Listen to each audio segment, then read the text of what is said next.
जय श्री कृष्णा। राधे राधे। आइए सुनते हैं आज मंगलवार के दिन भगवान राम और उनके परम भक्त श्री हनुमान जी की यह कथा। मर्यादा पुरुषोत्तम भगवान श्री राम के परम भक्त श्री हनुमान जी के बारे में तो सभी जानते हैं।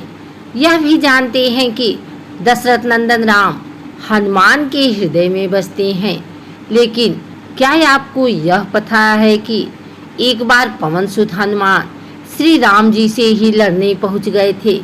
हो सकता है यह सुनकर आपको हैरानी हो, लेकिन यह सत्य है और इस घटना का जिक्र श्री राम कथा में भी सुनने और पढ़ने को मिलता है।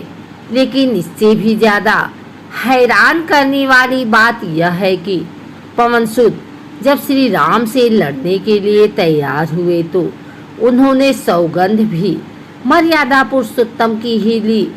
आइए जानते हैं कि ऐसा क्या हुआ था कि श्री राम के परम भक्त पवन सुत को उनसे युद्ध करना पड़ा। कथा मिलती है कि एक बार सुमेरु पर्वत पर सभी संतों की सभा का आयोजन हुआ। कैवर्त देश के राजा सुकंत भी उसी सभा में सभी संतों का आशीर्वाद लेने जा रहे थे। रास्ते में उन्हें देवर्षि नारद मिले। राजा सुकंत ने उन्हें प्रणाम किया।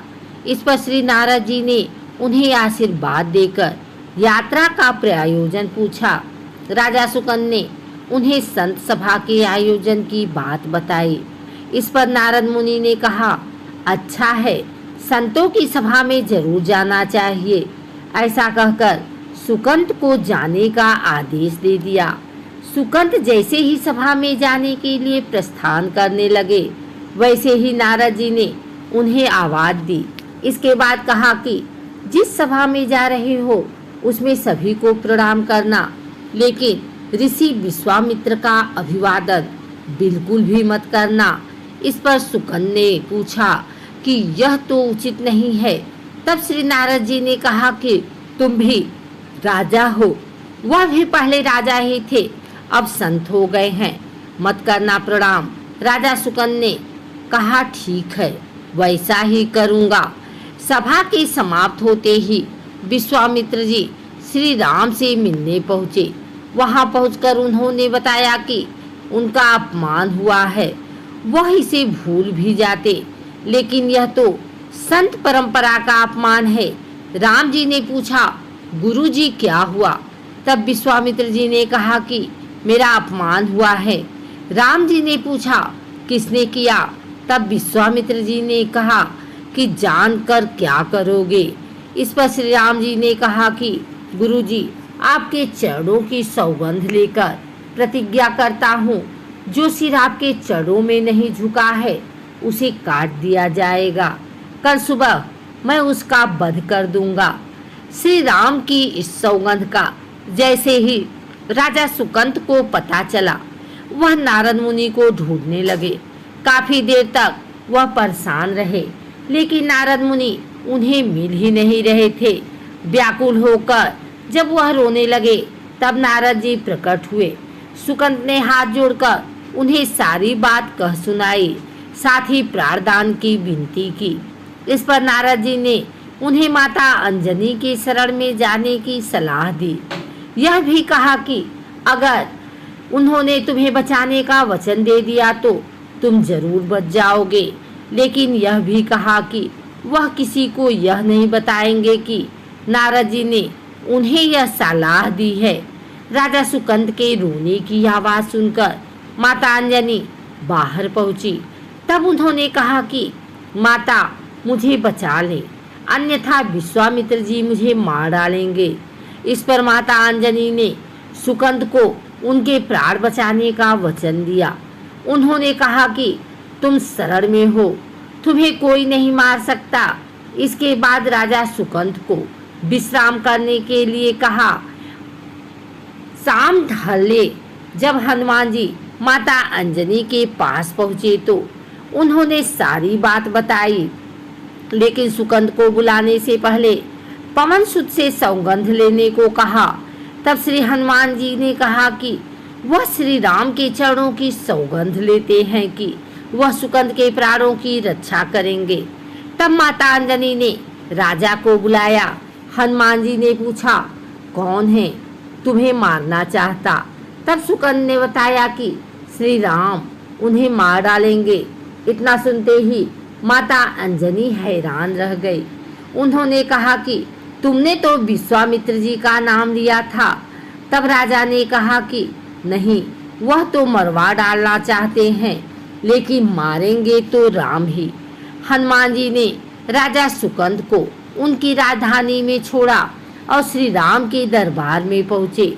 वहाँ पहुँचकर उन्होंने राम जी से पूछा कि वह कहाँ जा रहे हैं। तब मर्यादा पुरुषोत्तम ने बताया कि वह राजा सुकंद का वध करने जा रहे हैं। तब हनुमान जी ने कहा, प्रभु उसे मत मारिए। राम जी ने कहा कि वह तो अपने गुरु की सौगंध ले चुके हैं, अब पीछे नहीं हट सकते। हनुमान जी ने कहा, प्रभु मैंने उसके प्राणों की रक्षा के लिए अपने इष्ट देव यानी कि आपकी सौगंध लिया हूँ। तब राम जी कहते हैं कि ठीक है, तुम अपना वचन निभाओ, मैं तो उसे मारूंगा। हनुमान जी राजा सुकंद को लेकर पर्वत पर पहुँचे और राम नाम का कीर्तन करने लगे। उधर राम जी राजा सुकंद को मारने के लिए उनकी राजधानी पहुँचे, लेकिन वह नहीं मिले तो वह उन्हें ढूंढते हुए पर्वत पर पहुँचे। वहाँ हनुमान राम मंत्र का जाप कर रहे थे। राम जी को देखते ही सुकंद डर गए। उन्होंने कहा कि अब तो राम जी उसे मार ही डालेंगे। वह बार बार हनुमान जी से पूछता कि बच जाएंगे हम। तब उन्होंने कहा कि राम मंत्र का जप करते रहो और निश्चिंत रहो, भगवान नाम पर पूरा भरोसा रखो। लेकिन वह काफी डरे हुए थे, तो हनुमान जी ने सुकंद को राम नाम मंत्र के घेरे में बिठा दिया। इसके बाद राम नाम जपने लगे। राम जी ने राजा सुकंद को देखकर जब बाण चलाना शुरू किया तो वह राम नाम के मंत्र के आगे विफल हो जाते। राम जी हताश हो गए कि क्या करें। यह दृश्य देखकर श्री लक्ष्मण जी को लगा कि हनुमान जी भगवान राम को परेशान कर रहे हैं, तो उन्होंने स्वयं ही हनुमान जी पर बाण चला दिया। लेकिन यह क्या, उस बाण से पवन सूत के बजाय श्री राम मूर्छित हो गए। यह देखते ही लक्ष्मण जी दौड़ पड़े और देखते हैं कि बाण तो हनुमान जी पर चलाया था, लेकिन मूर्छित राम जी कैसे हो गए। तब उन्होंने देखा कि पवन सूत के हृदय में तो श्री राम बसते हैं। राम जी जैसे ही होश में आए वह हनुमान जी की ओर दौड़े। उन्होंने देखा कि उनकी छाती से रक्त बह रहा है। वह हनुमान जी का दर्द देख नहीं पा रहे थे। वह बार बार उनकी छाती पर हाथ रखते और आंखें बंद कर लेते। पवन सूत को होश आया तो उन्होंने देखा कि राम जी आंखें बंद करके हनुमान जी के छाती पर बार बार हाथ रखते हैं, फिर हनुमान जी के सिर पर हाथ फेरते हैं। तब पवन सूत ने सुकंद को पीछे से निकाला और उसे अपनी गोद में बिठा लिया।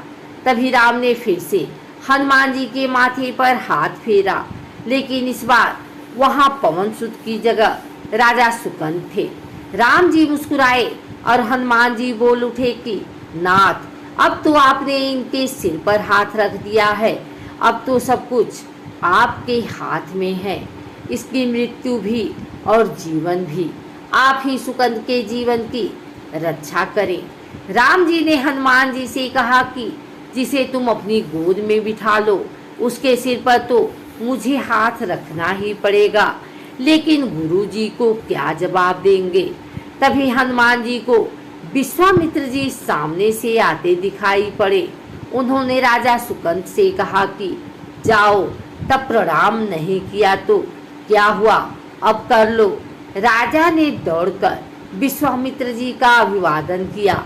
वह भी प्रसन्न हो गए और बोले, राम इसे क्षमा कर दो। मैंने इसे क्षमा कर दिया, क्योंकि संत का काम मिटाना नहीं बल्कि सुधारना होता है। यह भी सुधर गया है। उन्होंने सुकंद से पूछा कि संत का सम्मान न करने की सलाह तुम्हें किस कुसंग में मिली। राजा सुकंद विश्वामित्र जी से कुछ कहते कि इससे पहले नारद मुनि प्रकट हो गए। उन्होंने सारी घटना कह सुनाई। तब विश्वामित्र जी ने पूछा कि नारद, तुमने ऐसी सलाह क्यों दी।